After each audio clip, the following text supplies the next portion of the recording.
In the book of Job, you know the story there. Job cries out in understandable pain, and he begins to demand of God an explanation for what is unfolding. Essentially asking God to explain, why is this happening to me? How is it that you're working through this? And he demands that the Lord of all creation explain himself. God begins to respond to Job in chapter 38. Then the Lord answered Job out of the storm. And he said, "Who is this that darkens my counsel with words without knowledge? Brace yourself like a man. I will question you, and you shall answer me. Where were you when I laid the earth's foundation? Tell me if you understand. Who marked off its dimensions? Surely you know. Who stretched a measuring line across it? On what were its footings set? Or who laid its cornerstone?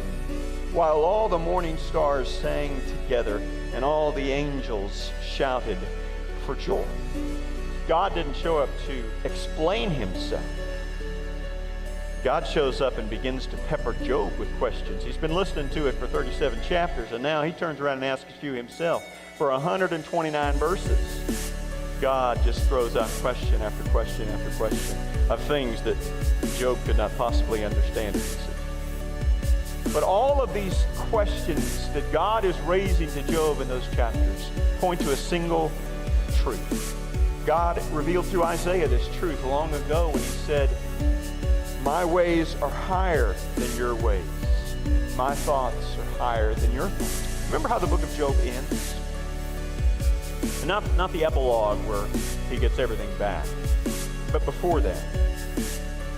God appears to Job in the storm. Job has been challenging God for 37 chapters. And God appears to him in the storm, and God turns the tables on him, and he begins to say, "Well, where were you when this happened? And can you explain this? And can you understand that?" But at the end of the day, God never answered Job's question. Why is this happening to me? Job died never having known why. I love how Job responds. It takes him a while, but he eventually gets there. "I had heard of you by the hearing of the ear, but now my eye sees you."